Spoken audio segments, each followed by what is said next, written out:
Assalamualaikum warahmatullahi wabarakatuh. Kami dari kelompok 4 mata kuliah praktikum IPA di SD. Pada kesempatan kali ini kami akan mendemonstrasikan modul 3 kegiatan praktikum 10 tentang uji makanan atau uji karbohidrat, lemak, dan protein. Yuk kita simak penjelasannya. Tujuan dari praktikum kali ini yaitu untuk mengidentifikasi bahan makanan yang mengandung karbohidrat, lemak, dan protein.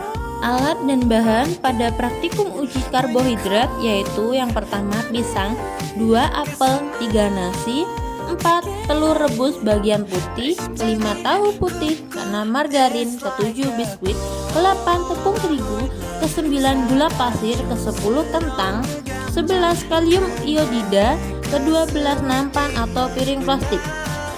Sebelumnya ada sedikit penjelasan tentang karbohidrat. Karbohidrat atau amilium merupakan senyawa yang terdiri atas unsur karbon, hidrogen, dan oksigen. Langkah kerja pada praktikum kali ini yaitu: pertama, susunlah semua makanan dan beri nama bahan-bahan makanan yang akan diuji di atas nampan. Kedua, tetesi satu persatu bahan makanan dengan 2-3 tetes larutan yodium.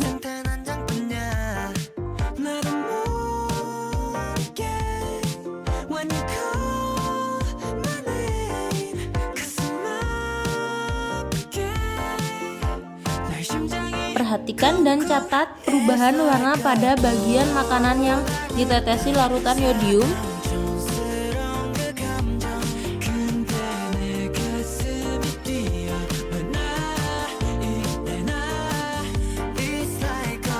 Catatlah bahan yang diuji manakah yang menunjukkan warna ungu serta biru setelah ditetesi larutan yodium.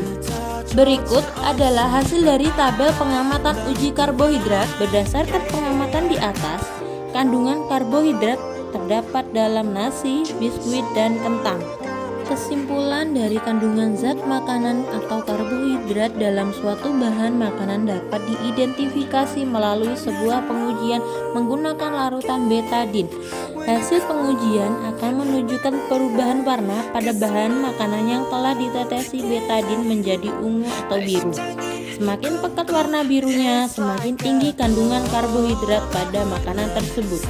Praktikum yang kedua yaitu uji lemak. Alat dan bahan pada praktikum uji lemak yaitu: yang pertama kemiri, kedua margarin, ketiga wortel, keempat seledri, kelima biji jagung, keenam singkong, ketujuh kacang tanah, ke-8 pepaya, 9 santan, ke-10 minyak goreng, ke-11 susu, ke-12 air, ke-13 kertas coklat sampul buku ukuran 10 x 10 cm 12 lembar, ke-14 lampu senter, ke-15 lilin 1 buah, ke-16 nampan. Langkah kerja pada praktikum kali ini yaitu: pertama, potonglah kertas sampul dengan ukuran 10 x 10 cm sebanyak 12 lembar. Kedua, tetesi atau oleskan bahan yang akan diuji pada setiap kertas.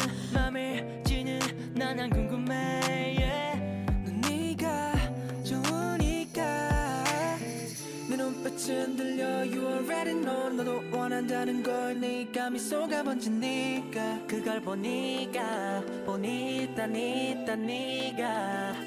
내가 말했었잖아 You already know 네가 맘에 드는 걸 네 긴 머리 날리니까 그걸 보니까 네가 널 보고 있으면 막이 Ketiga, biarkan kertas tersebut selama 10 menit, lalu amati kertas coklat satu persatu. Keempat, gunakanlah lampu senter ke arah bekas usapan dari bahan-bahan makanan yang diuji. Kertas manakah yang meninggalkan bekas noda minyak?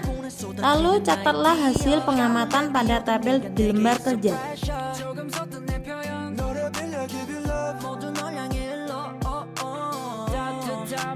네 옆에서 난 호빵 같은 따끈한 사랑이 찾아왔어 Excuse me, miss I-L-O-V-E-Y-O-U 네 눈빛이 흔들려 You already know 너도 원한다는 걸 네 입가 미소가 번지니까 그걸 보니까 Berikut adalah hasil dari tabel pengamatan uji lemak berdasarkan hasil pengamatan di atas. Kemiri, margarin, kacang tanah, santan, minyak goreng, dan susu merupakan bahan makanan yang mengandung lemak. Kesimpulan kandungan zat makanan atau lemak pada sebuah bahan makanan dapat diidentifikasi keberadaannya menggunakan sebuah pengujian sederhana, yakni dengan menggosokkan bahan makanan padat atau meneteskan bahan makanan cair ke permukaan kertas coklat sampul buku. Bahan yang mengandung lemak akan meninggalkan bekas noda minyak pada kertas, sedangkan bahan makanan yang tidak mengandung lemak tidak akan meninggalkan bekas noda. Praktikum yang ketiga yaitu uji protein. Alat dan bahan pada praktikum uji protein yaitu yang pertama bulu ayam, kedua roti, ketiga daging ayam, keempat kangkung, kelima seledri, keenam putih telur, ketujuh tempe, ke-8 nampan, ke-9 lilin, ke-10 penjepit. Sebelumnya ada sedikit penjelasan tentang protein. Protein adalah zat makanan penting untuk pertumbuhan, perkembangan, dan mengganti bagian sel-sel tubuh yang rusak. Maka kerja praktikum ini yaitu yang pertama, nyalakan lilin, jepitlah bulu ayam dengan penjepit jemuran, kemudian bakarlah di atas nyala lilin. Amatilah dan jelaskan bau yang ditimbulkan. Gunakanlah bulu ayam terbakar ini sebagai kontrol.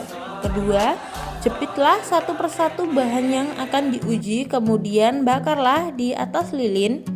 Amati bau yang ditimbulkan. Manakah dari bahan yang dibakar tersebut baunya sama seperti bau bulu ayam yang terbakar? Ketiga, buatlah kesimpulan manakah bahan makanan yang mengandung protein berdasarkan uji pembakaran.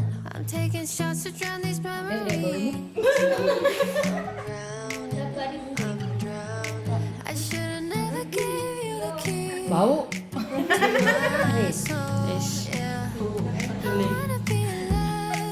Bau.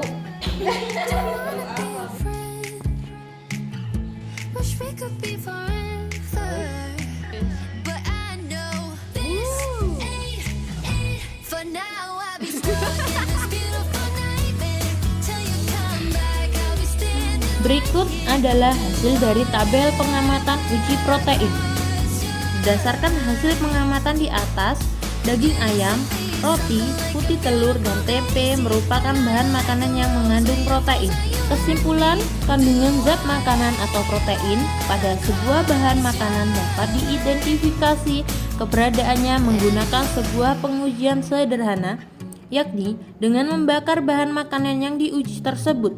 Bahan yang mengandung protein akan mengeluarkan aroma seperti bau bulu ayam yang terbakar.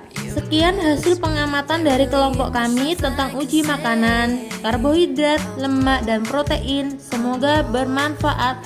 Wassalamualaikum warahmatullahi wabarakatuh.